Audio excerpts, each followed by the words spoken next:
Buenos días. Bueno, vamos a ver cómo sale esta clase nueva virtual que estamos haciendo ahora. Voy a explicar un poquitito el trabajo que les envié por plataforma, un poco también la teoría que mandé de la clase, como para que por ahí tengan también un pantallazo un poco más claro de lo que va a tratar investigación, ¿sí? Primero vamos a tener que hacer un pequeño recorrido histórico, ¿sí? de cómo llegamos a que la bibliotecología hoy se hable de métodos de investigación, ¿sí? ¿Para qué nos sirven? ¿Cuál es el objetivo de realizar este tipo de métodos, ¿sí? Dentro de lo que tiene que ver con la bibliotecología? En el material que yo les envié vieron que hay una pequeña reseña, ¿sí? Que la vamos a hacer un poco más interactiva también. Estoy probando un mecanismo que espero que salga, que va a hacer que ustedes puedan verme a mí hablar y va a pasar una serie de diapositivas donde se explica todo esto que yo les envié ahora por plataforma.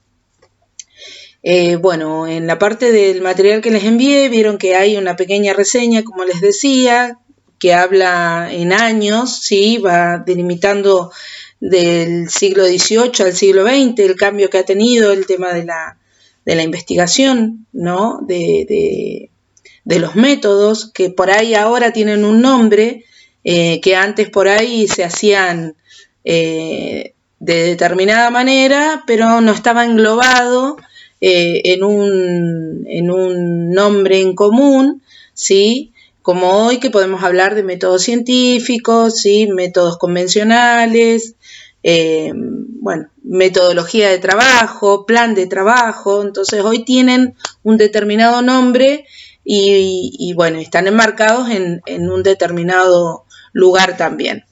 En el año 1850 y en el 1900, desde los primeros momentos del quehacer bibliotecológico y siempre con base en la perspectiva positivista, ¿sí? Hay quienes estaban en desacuerdo porque consideraban que la investigación bibliotecológica no tenía un carácter científico. A lo largo de la historia, varios autores, ¿sí? Desarrollaron diferentes teorías de la bibliotecología. El bibliotecario era visto como un investigador, un erudito, ¿sí? Esos fueron los conceptos que teníamos familiares, ¿sí? Hasta principios del siglo XX. Bueno, estos investigadores, ¿sí? Como Leibniz, que pertenecía a la rama de las artes y de las humanidades, ¿sí? También como Melvin, Dewey, no trabajaron siguiendo determinados métodos y teniendo presente ciertos conceptos de lo que era la metodología, ¿sí? Algunos autores también aseveraban de que, por ejemplo, Sanders, que decía que Melvin Dewey trabajaba con un método hipotético y deductivo. Entonces, los investigadores, estos, fueron exponiendo diferentes sucesos a través y en el transcurso del siglo XVIII y del siglo XX, y empezó a adherirse esta idea de prevalecer lo que era el método científico.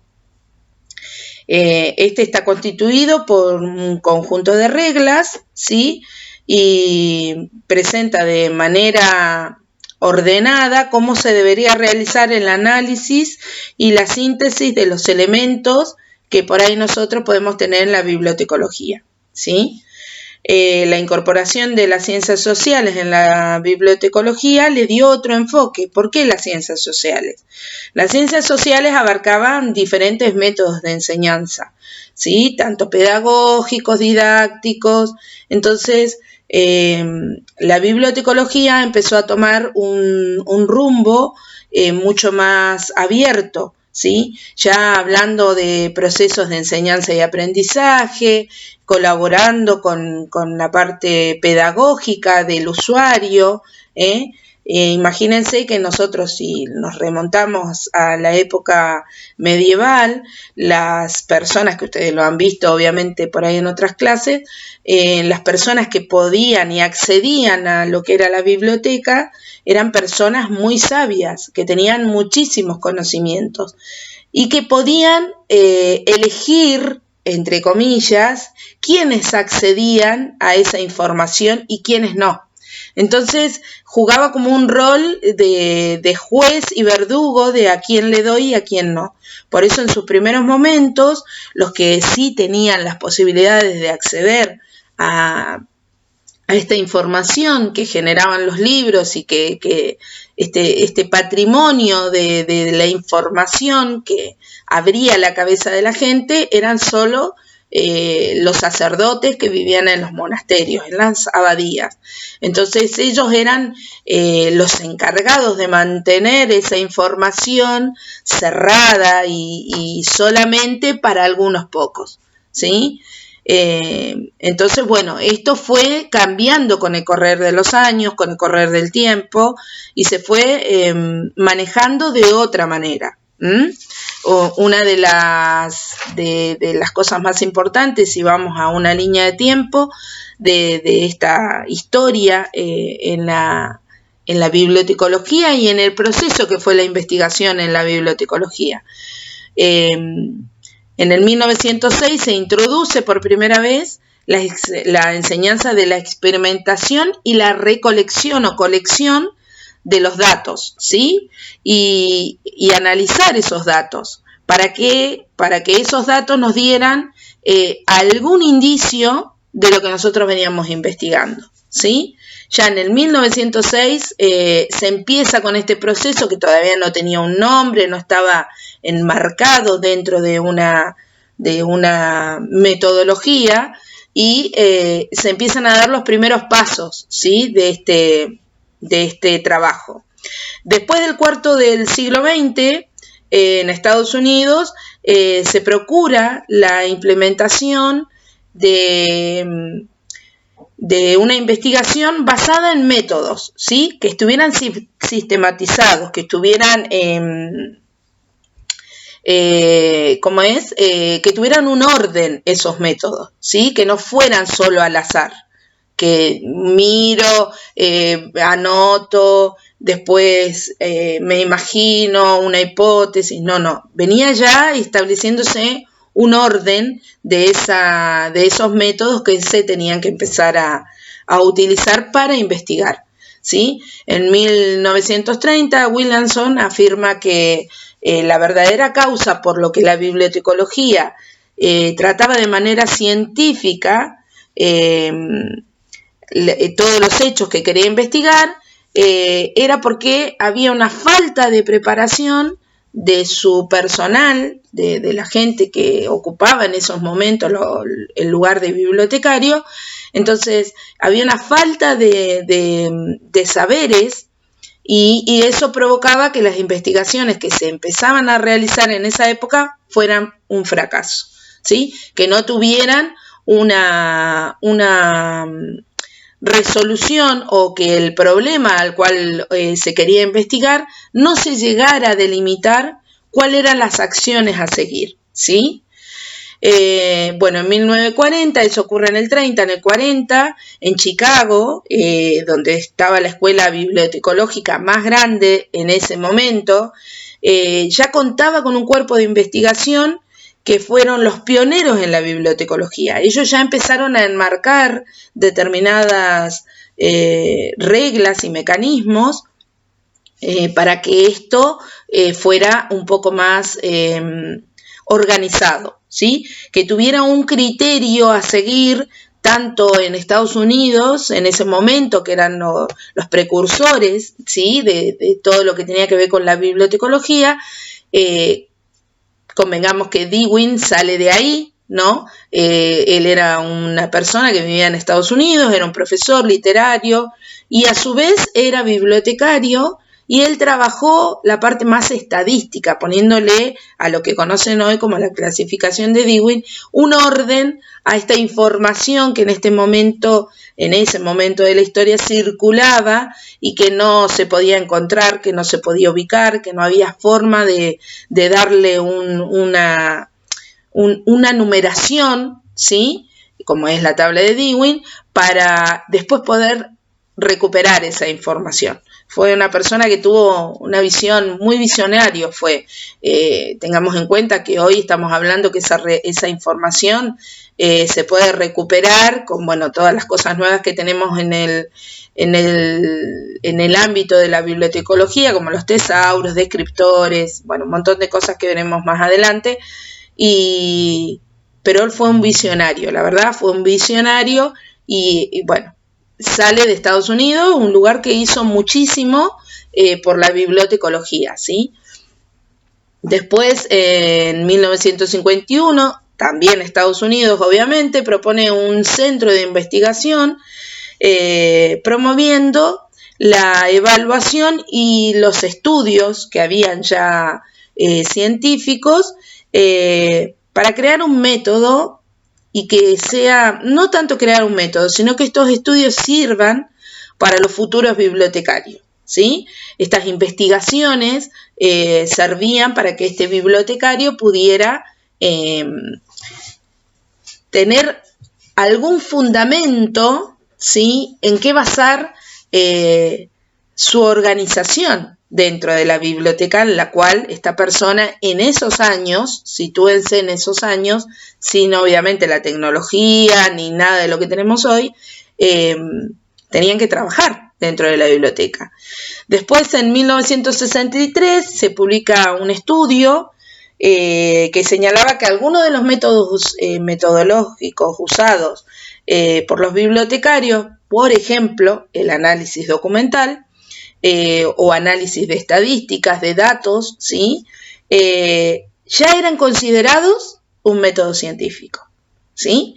Ya el análisis documental que nosotros hacemos, ¿sí?, cuando tomamos un documento, en este caso un libro puede ser, y hacemos este análisis que hacíamos cuando hicimos el año pasado análisis documental, cuando nosotros hacemos ese análisis, ¿sí?, de buscar en el libro la portada, de ver dónde viene, cuál es su copyright, quién es el autor, la editorial, todos los datos que nosotros sacamos haciendo esta indización, este análisis documental, en esa época, en el 63, se tomó como que formábamos parte de lo que era el método científico.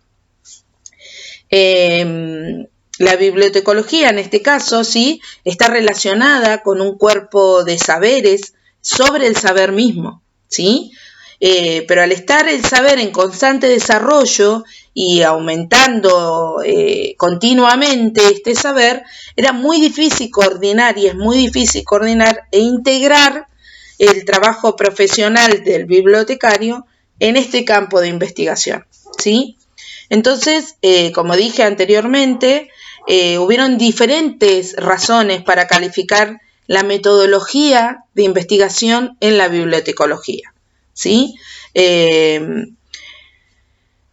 Todo este método, todo esto que venimos hablando, que uno habla tanto del método, de la metodología de la bibliotecología, es la adquisición del saber, ¿sí? Es el método científico en la investigación, ¿sí?, pero de los saberes que uno necesita reforzar o implementar dentro de su biblioteca. La investigación se caracteriza porque tiene una inducción, ¿sí?, que es una formulación de un principio general de un número de casos particulares, ¿sí? Nosotros, por ejemplo, lo vamos a ver, esto que yo estoy haciendo ahora es una introducción de por qué vamos a ver el método científico en la bibliotecología, ¿sí? Como les decía, es la formulación de un principio general de un número de casos particulares, ¿sí? Esto tiene 4 características. Una es que examina la verdad de una hipótesis. Una hipótesis es algo que yo quiero averiguar, ¿sí? Otra de las características que tiene es que nos permite uniformar los términos que nosotros vamos a utilizar, ¿sí? Después, usamos la evidencia, lo que recolectamos, los datos que recolectamos, como opuesto al testimonio o a la hipótesis que nosotros nos planteamos. Opuesto o a favor, puede ser, ¿sí? Entonces, de ahí obtenemos datos, ¿sí? Que esos datos se originan por la observación, ¿sí? Tiene que ver con la observación que uno va haciendo, esta primera observación del problema que va a investigar.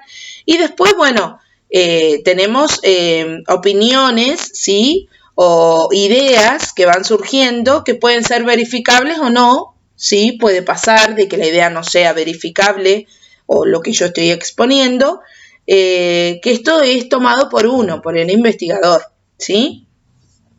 Y tiene aparte una naturaleza de autocorrectividad. ¿Qué quiere decir esto? Que si la conclusión a la que yo llego me permite corregir el problema en el cual estoy investigando, quiere decir que mi investigación va por muy buen camino, fue por un muy buen camino. En un primer momento, ¿se acuerdan que nosotros hablamos el año pasado de lo que era el FODA? ¿Sí?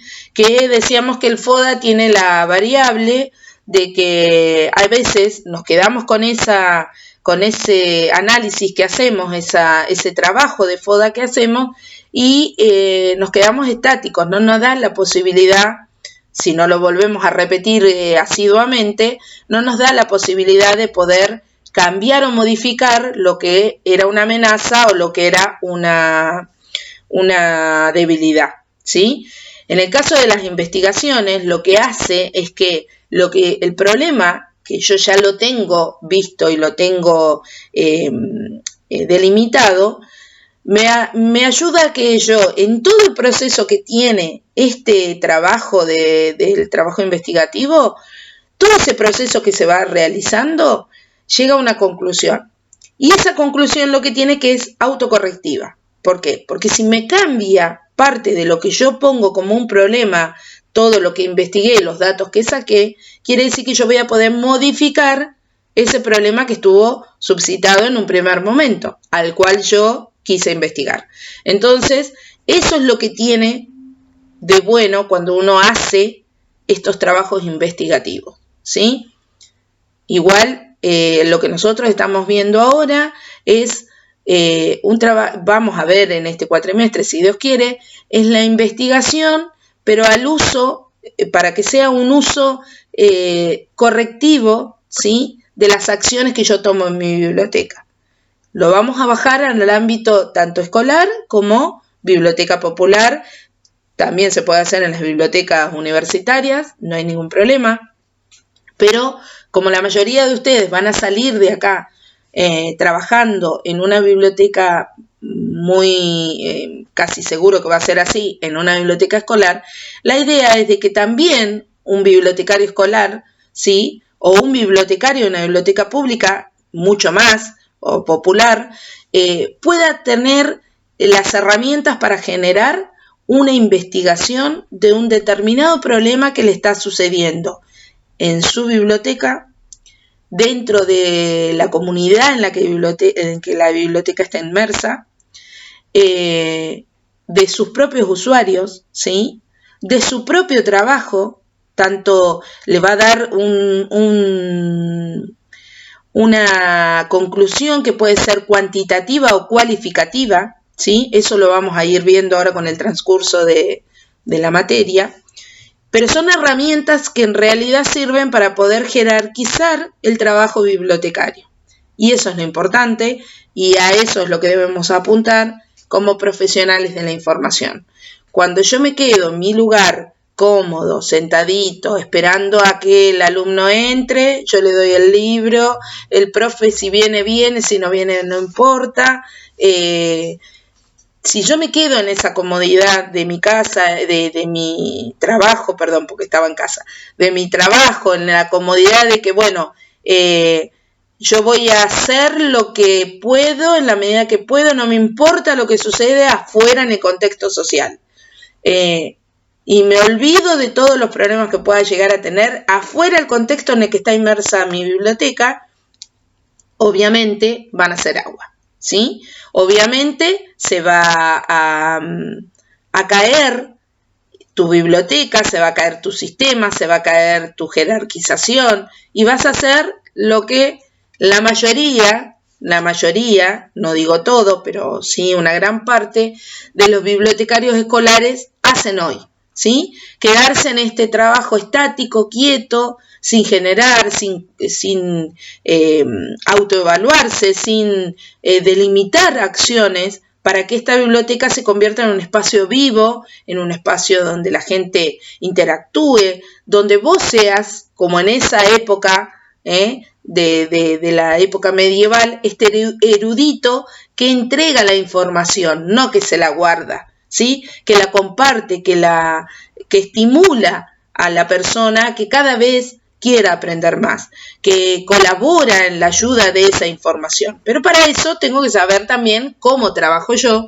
y cuál es la estadística que yo tengo dentro de mi ámbito laboral, ¿sí? Puede ser en el ámbito laboral de la escuela, puede ser en el barrio, podés saber por qué los chicos, no sé, no acceden a la biblioteca cuando vienen a la escuela. Entonces podés también hacer todo un trabajo cuantitativo que te va a dar un número y ese número es el que vos tenés que revertir. Y ahí vas a delimitar cuáles son las acciones que vas a seguir como bibliotecario para revertir esa situación.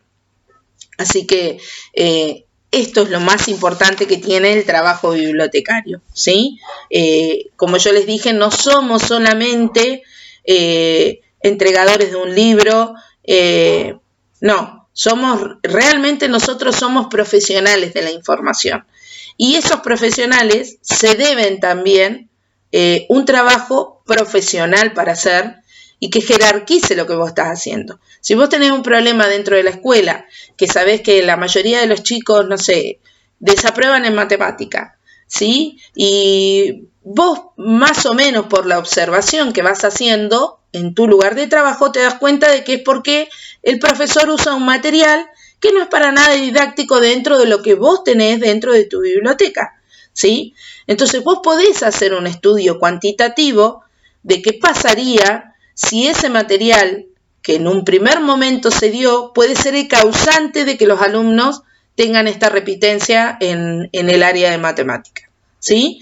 Entonces, vos como bibliotecario no te correspondería hacerlo, porque le debe interesar al profesor de matemáticas saber si está evaluando o no evaluando o dando un buen contenido de la materia, usando un buen material. Debería pasarle a él esta incógnita. Pero sin embargo, a mí también me perjudica, porque yo como bibliotecaria no tengo uso de ese material, ni tampoco se me consulta cuál es el material que los alumnos vienen a buscar adentro de la biblioteca, ¿sí? Entonces, ya ahí estoy tratando de revertir dos situaciones. Primero, la que le pasa al alumno, que es muy importante y es algo que nos preocupa. Y otra es demostrar en la institución que mi trabajo como bibliotecario es tan o más importante que el que puede tener el docente. ¿Por qué? Porque el docente está delante de 25 o 30 alumnos, dependiendo la escuela y dependiendo obviamente los grados, los cursos que tengan. Segundo, el alumno que va a la biblioteca va con otra perspectiva que no va al aula, que no la tiene en el aula.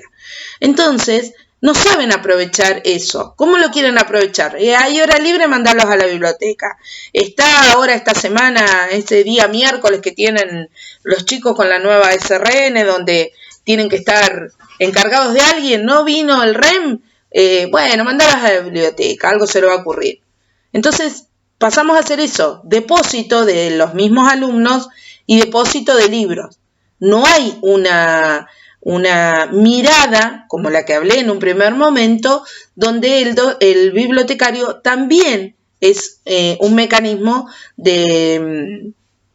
o sea, genera un proceso de enseñanza y aprendizaje, ¿sí? Estamos vistos como esto que les dije, depósitos de libros, ¿sí? Los que entregan y dan y nada más. Cumple su horario, se va a su casa.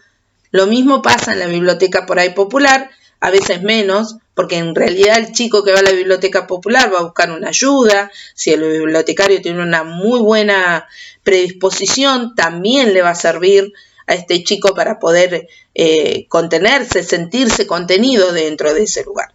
Pero bueno, yo siempre hablo de la biblioteca escolar porque, bueno, hace 9 años que trabajo en una escuela, he trabajado en varias, como siempre les digo, he tenido la suerte de trabajar en bibliotecas escolares, antes de la SRN, he trabajado en bibliotecas de escuelas privadas, o sea, pero siempre en el ámbito escolar.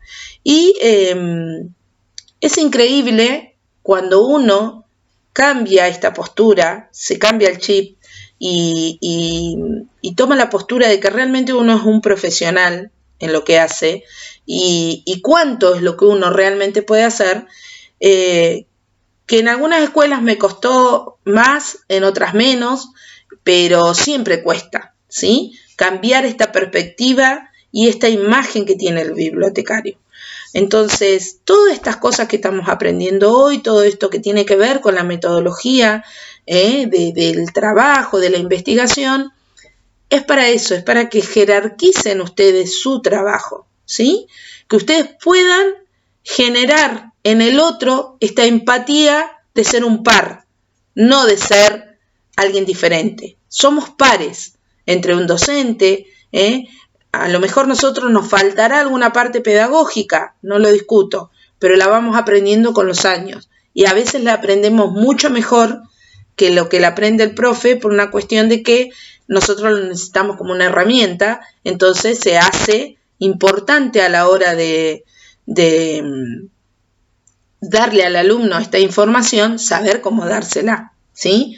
Entonces, debemos abrirnos a todos estos métodos y este uso, ¿sí?, de métodos de investigación, porque nosotros como bibliotecarios estamos siendo desafiados día a día, por el aumento de servicios que tenemos hoy, ¿sí?, por mejorar este análisis de datos que andan dando vuelta en el desarrollo de estos servicios. Hoy, por ejemplo, sabemos que no necesitamos, si el espacio donde estamos es muy chico y no contenemos los recursos para la compra de libros, podemos armar en una pared una biblioteca virtual con un código QR. Todos los chicos tienen celular, la escuela, un determinado lugar de la escuela siempre tiene internet. Entonces, hay un montón de mecanismos y un montón de servicios que hoy, en el siglo XXI, si nosotros no nos ayornamos, los vamos a perder. Pero no es perderlo nosotros. En realidad, le estamos dando la mala posibilidad de que lo pierda el usuario, por el cual nosotros trabajamos y aprendemos esta profesión. El bibliotecario no lo aprende solamente para tener su biblioteca organizada, indizada, clasificada, catalogada, con el mejor, el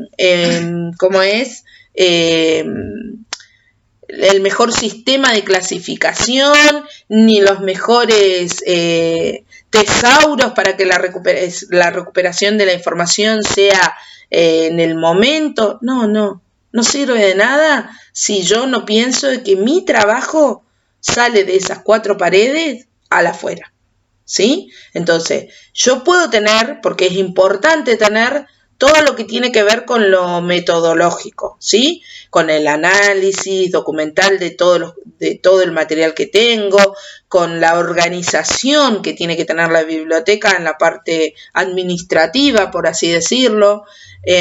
Eso sí es importante porque le da un orden, obviamente que le da un orden, pero también tiene que salir a la afuera, ¿sí?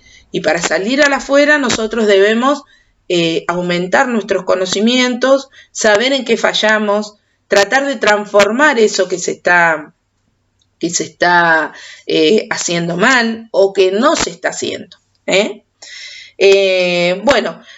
Una de los power que vamos a ver si sale, ahora después vamos a ver si lo podemos compaginar, uno de los power que les iba a mostrar tiene que ver con lo que es el modelo general del método científico, ¿sí? Un pantallazo para tener una idea, después lo vamos a ver en la clase 2, lo vamos a ver un poco más un poco más profundo. Primero, tenemos un estado general del problema, o sea, el método general el modelo general del método científico nos dice que lo primero y principal es el estado general del problema. ¿Cuál es el problema que vamos a investigar? Después se busca literatura, o sea, buscamos con qué solventar ese problema que nosotros decimos que tenemos, ¿sí? Dándole una contundencia, ¿sí? En lo literario al problema que tenemos. Eso lo podemos hacer con otros trabajos investigativos de otras personas, no necesariamente lo que nosotros hacemos se basa solo en nuestra investigación, no, tenemos que tener algo, ¿sí? Que nos ayude para que podamos especificar bien cuál es el problema, ¿sí? Bueno, ese sería el tercer estadio, ¿sí? Especificar bien cuál es el problema que vamos a investigar. Después se hace un diseño metodológico de investigación. Después se hace un trabajo de campo, que uno le dice que trabajo de campo porque es la recolección de esos datos, ¿sí? Dependiendo obviamente del trabajo que vamos a investigar. Se analizan esos datos que fuimos recopilando, después se hace un reporte de un resultado, se desarrolla y ramifica la hipótesis que vamos a plantear y que esas hipótesis que vamos a plantear están basadas, que lo van a ver en el Power, en esta búsqueda de material, ¿sí? Literario. Esto que yo busco para solventar el problema que yo tengo, en realidad lo que hace es desarrollar y abrir la hipótesis que yo puedo estar planteando, ¿sí? En lo que sería, esto sería el método científico en sí, ¿sí? Que por ahí se utiliza en determinadas áreas, economía, derecho, y son más como meticulosas a seguir. Pero en el lado de la bibliotecología, nosotros muchas de las cosas se fueron como modificando sin perder el eje de cuál era el modo, ¿sí? Pero se fueron modificando para lo que era el trabajo investigativo. Por ejemplo, Emilia Kurras, una autora muy conocida, ¿sí? Que tiene el libro de Ciencias de la Información, bibliotecológica, archivológica, documentación e información, ¿sí? Es un libro donde ella aúna todas estas ciencias que tiene la bibliotecología, ¿sí? Bueno, ella dice que este es un cuerpo doctrinado, ¿sí? Que tiene un formato y un orden. ¿Qué quiere decir eso? Que tiene una forma metódica para hacerse, ¿sí? Por eso habla de la ciencia de la información como esto, como una ciencia, ¿sí? Donde en lo bibliotecológico entraría lo que es la bibliotecología, la archivología, la documentación y la información en sí. Entonces ella habla de que hay hechos y causas, ¿sí?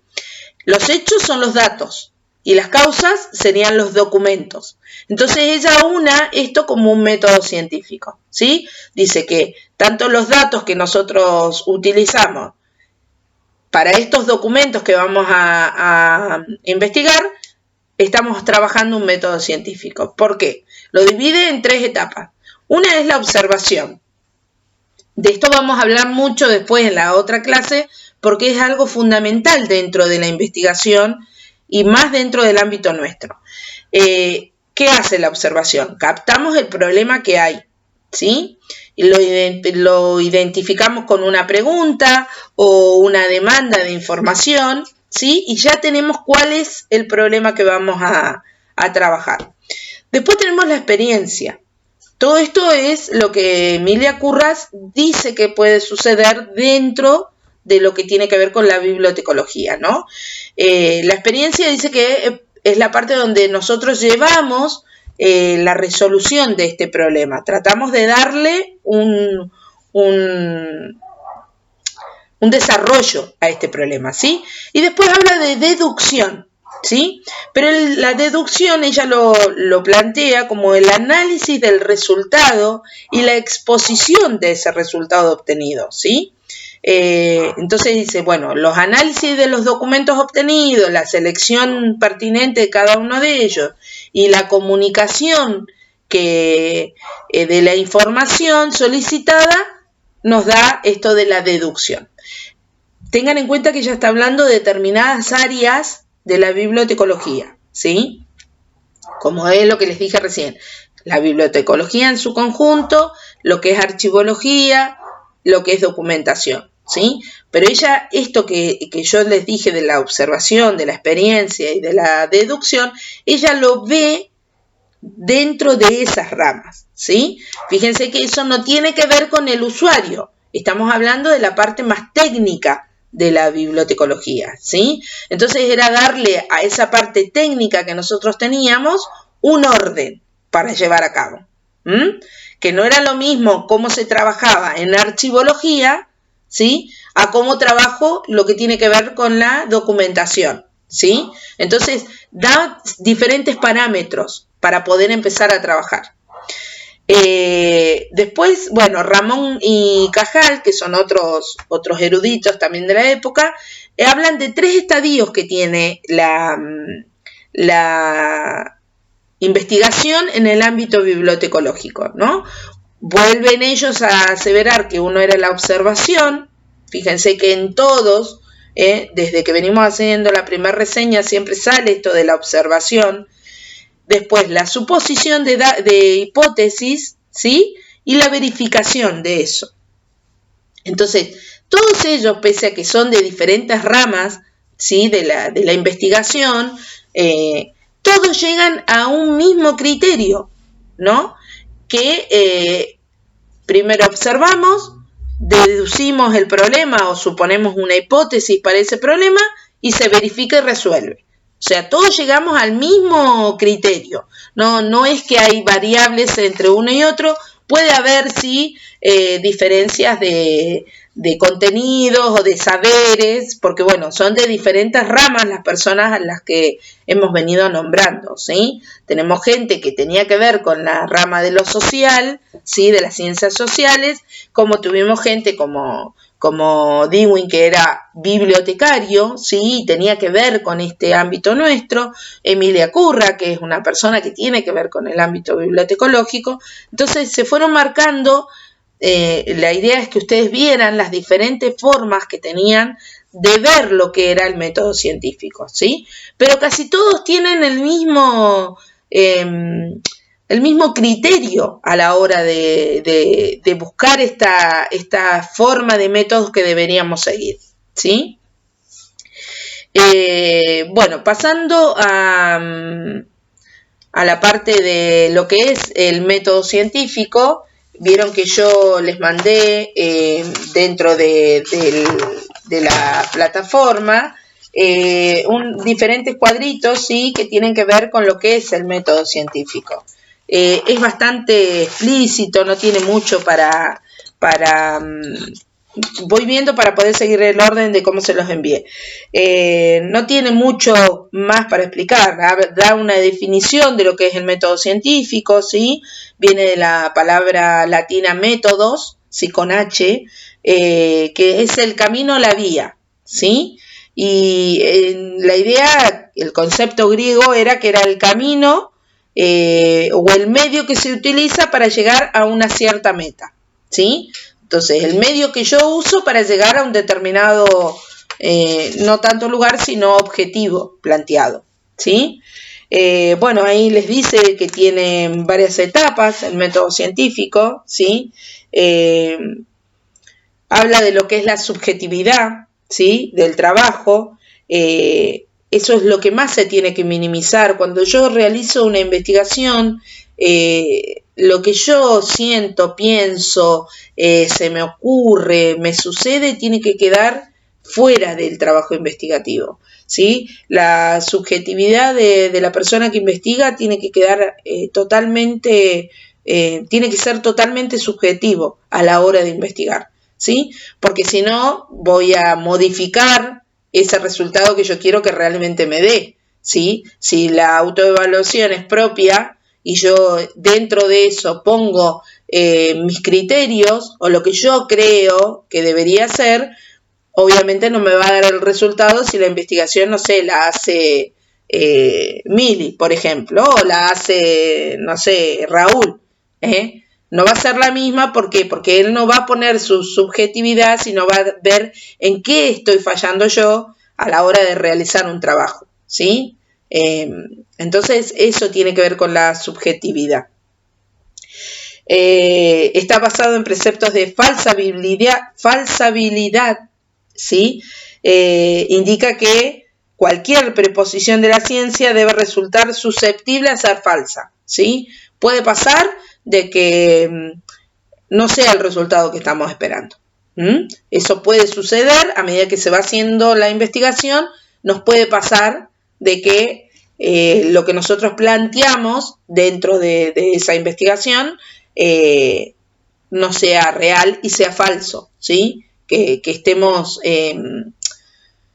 que el resultado que nos dé no sea el que realmente nosotros esperamos y que nos lo demuestren los hechos. En realidad no es porque no nos dio y no nos dio. No, los hechos nos demuestran que esto que nosotros planteamos era una falsedad dentro de esta investigación, ¿sí? Y la reproducibilidad, ¿sí? Tiene que repetirse este experimento o esta investigación.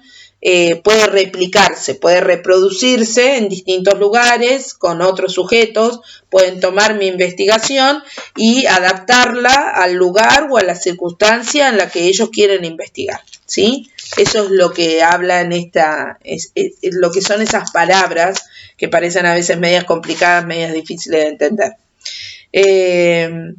Bueno, el método científico sabemos que es un proceso, ¿sí? Como les dije hoy, que busca encontrar la aplicación a ciertos fenómenos o experiencias o cosas que suceden, utilizando para ello la mayor cantidad de casos posible, ¿sí?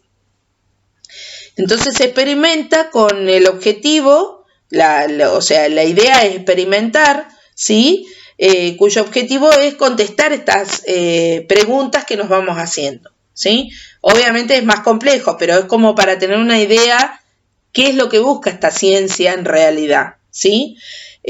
Bueno, como les dije, comprende 3 etapas. Vieron que ya acá estamos hablando de un concepto más llegado al siglo XX-XXI, ¿sí? Y se sigue manteniendo estas 3 etapas como muy fundamentales, que es la observación, las hipótesis y esta experimentación, ¿sí?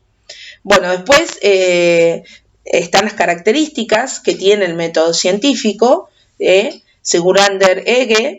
Las más importantes serían que es fáctico, quiere decir esto, que parte de un hecho, ¿sí? O un fenómeno de la realidad en la que estoy inmerso y se ciñe a dicho hecho o fenómeno, ¿sí? O sea que hay una referencia empírica en esto. Yo les pido un favor que lo hagan primero y principal porque ustedes ya son adultos y están en una instancia de estudio terciario. Las palabras que por ahí ustedes no entiendan, hagan un glosario, y aparte que es el trabajo también que nosotros como bibliotecarios debemos tener inculcado cotidianamente. Las palabras que ustedes no entiendan, que sean nuevas para su vocabulario, porque no hay afinidad en el uso, porque no se lee o no se trabaja con determinado material, hagan un glosario, busquen, ¿sí?, cuáles son los significados de esas palabras, para que después con el glosario ustedes puedan volver a releer el texto y puedan entender de lo que uno está hablando, ¿sí? Igual no es por una cuestión de no querer enseñarles o decirles o aclarar, que sí, siempre lo aclaro, pero sino por una cuestión de que esto hace a esto que yo les estoy pidiendo, este gustito de querer saber por qué, dice la oración que tiene una referencia empírica, ¿sí? Saber por qué puede ser un fenómeno, cuando decimos que es fáctico, parte de un hecho, de una realidad. Bueno, la profe lo explicó, pero ¿cuál es el significado que tiene en el diccionario para después darle yo mi interpretación, no la que la profe solo me da? Empiecen a trabajar así, porque es la mejor manera que tienen de, primero, ustedes agrandar su vocabulario, y sus conocimientos, ¿sí?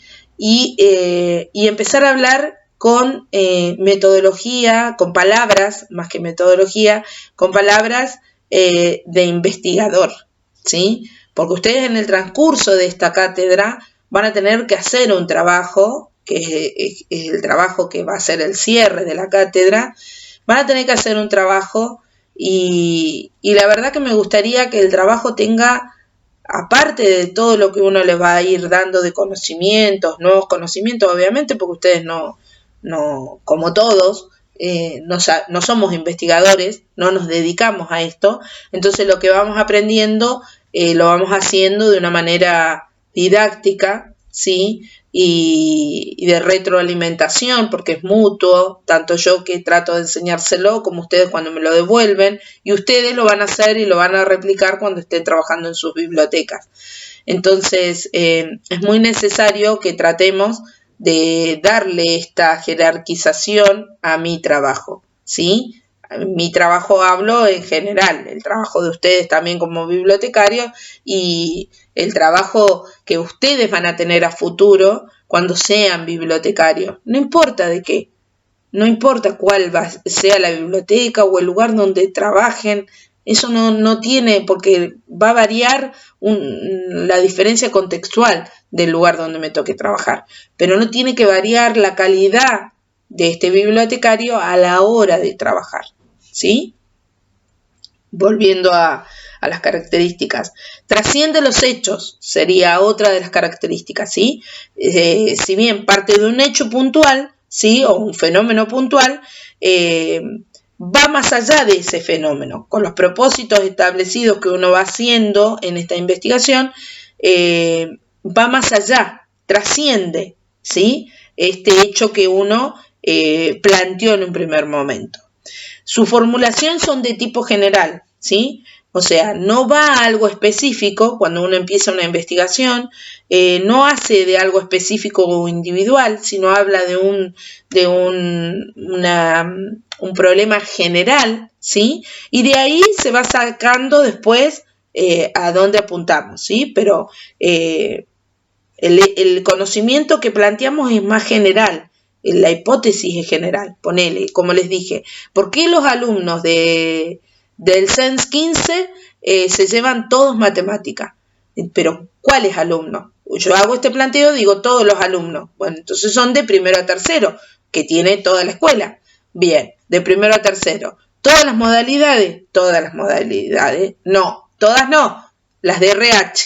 Ya, de ese problema general que tenía, que era que todos los alumnos del CENS 15 se llevaban matemática, bajé a que son todos los alumnos, pero de una modalidad. Bien, de esa modalidad de RH, ¿son los de primero y segundo, tercero en la misma proporción? Y no lo sé, son todos. Hay una gran proporción. Bueno, ese es el general y de ahí va a salir la investigación y me va a dar datos de cuántos son los de primero, cuántos son los de segundo, cuántos son los de tercero, que se llevan la materia de matemática. Bueno, me va a dar otro dato. ¿Por qué se la llevan? Entonces va a salir de ahí, primero por esto, segundo por esto, tercero por esto. Bien, aparte del por qué se la llevan, fíjense cómo ahí estamos con esto de las preguntas, ¿sí? ¿Por qué se la llevan? ¿Es un problema del docente o del material? Bueno, del docente, el primero es tantos son estos, tantos son los otros. Nos va a dar un número, por eso les digo que es cuantitativo. Nos va a dar un número. Y al final de la investigación, una vez que nosotros hacemos todo ese desarrollo, que lo vamos a ir viendo obviamente a futuro, al final de toda esta investigación, me va a decir, ¿sí? Me va a dar un número, un resultado, donde me va a decir que, pongámosle, que el 10% de los alumnos de primer año se llevan matemáticas porque el material no es acorde para el grupo que viene. Después me va a decir, el 15% de segundo año se lleva el material, se lleva la materia, porque el docente trabaja poco en el pizarrón, ¿sí? Y en tercero me puede decir que el 20% de los alumnos de tercero se lo llevan porque ya están en una instancia donde creen que con poco ya pasan, ¿sí? Fíjense que ninguno de todos esos problemas podía pasar, que yo planteaba que era porque mi material no era acorde, y era que todos se lo llevaban porque no era acorde.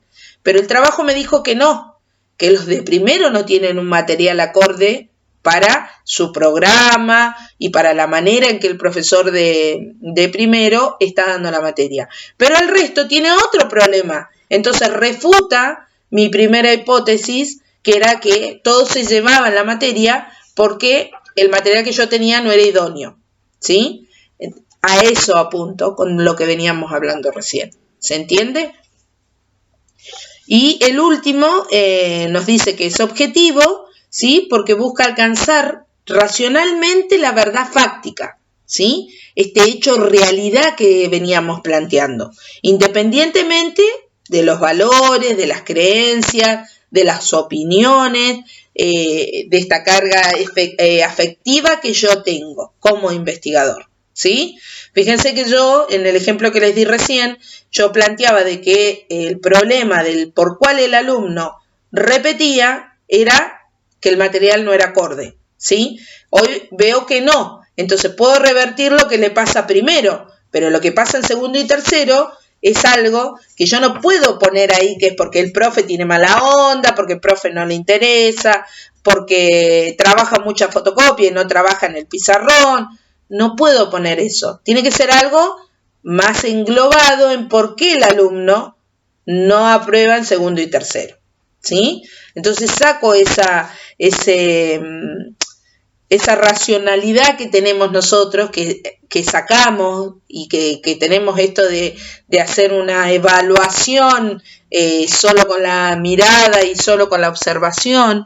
Entonces estamos creando una falsa investigación, que era lo que hablamos anteriormente. ¿Para qué nos sirve el método científico? Esto es lo fundamental. Nos sirve para orientar una investigación, ¿sí? Para brindar confiabilidad, ¿sí? Y validez a lo que yo estoy investigando, ahorrar mucho esfuerzo inútil de solo acaparar datos y no saber cómo mostrar esos datos, obviamente también tiene que ver con esto de evitar acumular datos porque sí, pensando que van a ser útiles, no tiene sentido, y proporcionar reglas y procedimientos para desarrollar esta investigación, ¿sí? Eso es lo fundamental y que ustedes tienen que tener en cuenta. Es para eso que aprendemos a trabajar técnicas que tienen que ver con el método científico. Bueno, el método científico que vieron que ahí, después lo van a ver, en realidad, hay una parte de uno de los cuadros que les puse que dice detecta la existencia del problema, separa los diferentes aspectos esenciales, ¿sí? Bueno, no les voy a leer el cuadro está bastante explicado y se entiende bien ahí qué es lo que se quiso colocar. Después, vieron que hay otra parte, después de lo que viene del método científico, hay otra parte que habla de lo que son las investigaciones de operaciones en bibliotecología. ¿Ya? Vamos a ahondar más en el trabajo que nosotros tenemos que desarrollar, ¿sí? En ese aspecto, estoy viendo para no perder el hilo de cómo lo envié. En ese aspecto de lo que estamos planteando, estamos hablando de que la investigación de las operaciones en bibliotecología es la aplicación del método científico a las operaciones administrativas, ¿sí? Para la toma de estas decisiones que nosotros vamos a tomar a futuro. Estas técnicas se aplican a las actividades de organización dentro de la biblioteca, ¿sí? Nos da una base cuantitativa para poder tomar decisiones a futuro, que era lo que venía explicándole recién, más o menos lo que hablábamos del tema de los alumnos, tiene que ver con eso. Y bueno, dentro de esta toma de decisiones, el enfoque de investigación de operaciones tiene mucho en común, como decía, con el método científico. Espérenme un segundito y sigo, que me están llamando por teléfono. Bueno, como les decía, reanudando lo que estábamos hablando. El enfoque de investigación de operaciones, ¿sí? Tiene mucho en común con el método científico. Vieron que en el material que yo les envié aparece como OI, ¿sí? IO como el abreviado. Tiene que ver con esto, con la investigación de las operaciones bibliotecológicas. Requiere una formulación precisa, ¿sí? A veces mucho más abstracta del problema que vamos a delimitar. Bueno, tiene que tener una buena voluntad del investigador, ¿sí? Una voluntad, obviamente, a la hora de investigar metodológicamente, ¿sí? O sea, llevando las reglas, los mecanismos que tiene el método científico. Producir la información necesaria para la toma de estas decisiones. Acá estamos hablando en el ámbito más organizativo de la biblioteca, ¿sí? Que no deja tampoco al azar de que se pueda trabajar todo lo que tiene que ver con el usuario. Pero bueno, hace más hincapié en esto en el área más de organización dentro de la biblioteca. Producir información necesaria para esta toma de decisiones que uno va a hacer, tener una capacidad analítica para reconocer las consecuencias de esta información, ¿sí? Y este enfoque tiene 3 pasos particulares. Uno es el planteamiento del problema, el diseño de la metodología que vamos a utilizar y la recolección de los datos y el análisis de estos datos, ¿sí? Tiene que ver con las disciplinas, tanto el derecho como la economía, como les dije hoy, tomó diferentes cosas de ahí como para empezar a crear un método de enseñanza, ¿sí? Y aprendizaje con el otro. En esto ha influido no solo el enriquecimiento y objetivo de la enseñanza en sí, sino las diferentes mutaciones que sufrió el ámbito social en el que estuvimos inmersos. Entonces nos obligó a nosotros a tomar otro lugar, otra postura, ser un comunicador, en muchas ocasiones un comunicador social, en otras nos tomó, nos llevó a tener que empezar a delimitar acciones que tenían que ver con la parte más estudiantil, obviamente, ¿sí? De los alumnos. Entonces, es como que los servicios que presta la biblioteca a la sociedad influye en realidad el contexto social donde está esa biblioteca, ¿sí? Y uno tiene que estar ayornado a estas cosas que nos están sucediendo. Una de las técnicas más usadas para este tipo de cosas, de empezar a tener un criterio, un orden, ¿sí? de nuestra biblioteca, es el plan de trabajo, un plan de acción a seguir, ¿sí? Este plan lo que hace es definir nuevas acciones y funciones para lograr aunar un esfuerzo de toda la comunidad en un bien común, ¿sí? Si yo trabajo en una biblioteca, tengo que tener en cuenta que mi plan de acción tendría que estar incorporado en el PEI, ¿sí? ¿Por qué? Porque ellos tendrían que saber, en realidad se hace cuando el bibliotecario ayuda a que esto suceda, nosotros deberíamos formar parte de toda la metodología que tiene la escuela, ¿sí? Porque somos parte de la institución, no somos un ente diferente, somos parte. Entonces, al ser parte, deberíamos también nosotros planificar, organizar las actividades que competen al alumno dentro de la institución. ¿Qué quiere decir esto? No quiere decir que yo voy a ir a enseñarle al alumno a sumar, a restar, a escribir o a hacer operaciones combinadas o le voy a dar psicología. No estamos capacitados para eso. Pero sí yo voy a ser un instrumento más de ese profesor que sí tiene toda esta parte didáctica, ¿sí? que yo no la tengo, pero voy a ser un instrumento más para ese profesor a la hora de poder brindarle la enseñanza y la información a ese alumno, ¿sí? Tengo que ser un instrumento más, ¿sí? Lo mismo pasa si yo trabajo en una biblioteca popular. Yo soy un instrumento de mi sociedad, donde está inmersa mi biblioteca, donde yo tengo que ver cuáles son las carencias que tiene. Entonces, si sé que los chicos no van a la escuela y tienen mucha falta a la hora de ir a la escuela, porque el colectivo pasa una vez a las 500, porque hay que pagar el colectivo, porque viven en una zona rural. Bueno, voy a articular determinados cursos, ¿sí?, donde van a ser útiles para esta sociedad en la que yo estoy inmersa.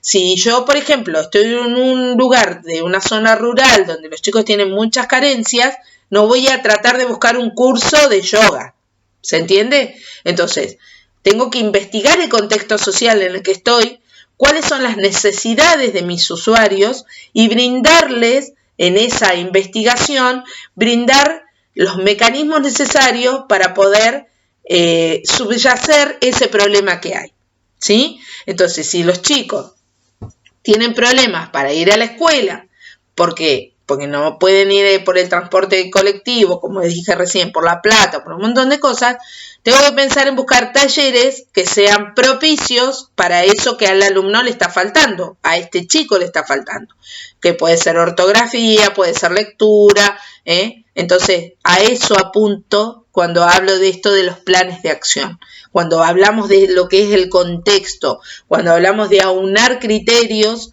entre la comisión vecinal y la biblioteca, entre la biblioteca, el bibliotecario escolar y sus directivos y profesores.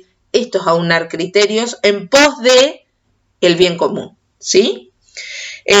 Bueno, estas acciones que nosotros definimos, que les dije son para el bien común, sirven para esta toma de decisiones. O sea, todo tiene que ver, en este caso, lo que es el plan de acción, para poder tener después una toma de decisiones que sea real y contundente para este alumno o este usuario que yo tengo en la biblioteca, ¿sí? A modo de cierre, sin embargo, y a pesar de todo de lo que venimos hablando, nadie puede negar que la esencia de la biblioteca y los servicios que brinda que brinda la biblioteca es, como dijo Danton, es la casa del conocimiento con una misión educadora, guía e inspiración de la mayoría. Nunca deben olvidarse de eso, grábenselo, ¿sí? Nosotros tenemos una misión educadora, ¿sí? En el contexto en el que estemos, lo que hacemos es educar. No enseñamos, educamos, ¿sí? Entonces, por eso es que yo les pido, ¿sí? Y hago tanto hincapié en que es muy importante que se jerarquice el trabajo bibliotecario. Que ustedes se puedan enorgullecer de todo este proceso que se ha venido pasando dentro de lo que tiene que ver con la bibliotecología y hoy se hable de un bibliotecario de otra manera que no se hablaba antes, o se vuelva en realidad a retomar el concepto de este bibliotecario medieval, con la diferencia de que hoy comparte el saber, ¿sí? Pero es un erudito, era un científico, era una persona, no pocos, no muchos, quiero decir, llegaban a ese lugar, ¿sí? Entonces, hoy debemos jerarquizar ese lugar y para ello hay que darle las herramientas a los futuros bibliotecarios para poder jerarquizar ese espacio. Por eso esto de investigar y corregir lo que por ahí nosotros vamos elaborando, vamos haciendo y que vemos que con el correr del tiempo no da los frutos que por ahí uno está buscando que den. Bueno, voy a hacer una pequeña, porque ya llevo una hora hablando y bueno, más o menos lo que hablo cuando estoy en la clase, nada más que ahí me interrumpen ustedes y se hace un poco más ameno, acá hablo sola. Bueno, vieron que yo les di para hacer un trabajo, las pautas de un trabajo de investigación, Este sería el trabajo que les envié por PDF, que después les di el link para que lo puedan descargar ustedes. Y yo les pedí que ustedes delimitaran acciones a seguir. ¿Y qué pasó de todos estos expuestos que ustedes han visto así, sin saber nada de lo que estoy hablando, sin que sepan cuál es la forma de hacer el trabajo investigativo? Que el trabajo, el Power que les mandé tiene 2 secciones, y una de las secciones es el trabajo en sí, ¿sí? Ya hecho de esta persona, de Héctor Gómez, y yo lo que quiero que ustedes me digan cuáles serían las acciones que ustedes seguirían en un hipotético caso, ¿sí? ¿Cuáles serían las acciones para que ustedes seguirían? ¿Qué aspectos tomarían para desarrollar un trabajo investigativo? De todo esto que está acá, de todo lo que vieron que dice que es el resumen, la introducción, habla del planteamiento de problemas, esto es la página 9. Después dice, ¿pero qué es un problema? Condiciones del problema a investigar. Todas estas acciones que tiene este trabajo, después hace una tabla de una formulación de problemas entre los diferentes niveles de investigación. Fíjense que dice justificación, objetivos, hipótesis, todo esto que está. De todo esto, ¿qué es lo que ustedes tomarían para hacer un trabajo investigativo? Permiso. Si tuvieran que hacerlo hoy solamente con lo que han visto hasta ahora. No, esto no es que va a estar ni mal ni bien. Mi idea es que ustedes puedan empezar a manejar ciertos vocablos, ¿sí? Ciertas palabras que tienen que ver con lo investigativo. La clase que viene, la 2, que la voy a preparar un poco mejor y con más tiempo, vamos a ver cómo me sale esto que quiero hacer ahora. La clase 2, ya vamos a ahondar un poco más en lo que vamos a trabajar dentro de lo que es la investigación bibliotecológica. Bueno, espero que estén bien. Veremos cómo sale ahora esto que quiero hacer, que puedan ver lo que les dije con algunas diapositivas de PowerPoint, a ver si sale. Si no, bueno, se quedarán con la explicación que les di y trataré de esas diapositivas subírselas para que ustedes las vayan viendo mientras me van escuchando. Espero que salga, estamos aprendiendo todos esta virtualidad que surge ahora. Así que, bueno, chicos, un saludo grandísimo, cuídense, quédense en su casa. Hablando ahora otra cosa que no tiene que ver con el tema de la carrera, pero esta pandemia nos está tocando a todos, nos está afectando a todos. Tenemos que tratar de hacer caso y bueno, duele, cuesta mucho no ver a sus seres queridos, estar lejos, comunicarse por una videollamada, pero comparado a estudios y estadísticas que están viniendo de otros lugares del mundo, venimos bastante bien. Ya tener muertos no es bueno para nadie, pero venimos, comparado a lo que está sucediendo en el resto del mundo, venimos bastante bien y bueno, tenemos que tratar de no perder eso y de cuidarnos y cuidar al otro, porque si no salgo yo, también te cuido a vos de que te quedes en tu casa y que estés bien y que no te contagies de nada. Así que bueno, estamos en contacto, los quiero mucho, los extraño, la verdad que tenía muchas ganas de verlos. Seguro que, bueno, apenas esto pase y deje de provocar tanto daño esta pandemia, nos volveremos a reencontrar y, bueno, por ahora seguiremos así en este contacto virtual y que creo que es la mejor manera que yo por lo menos encontré para poder comunicarme con ustedes. Saludos, nos vemos y estamos en contacto.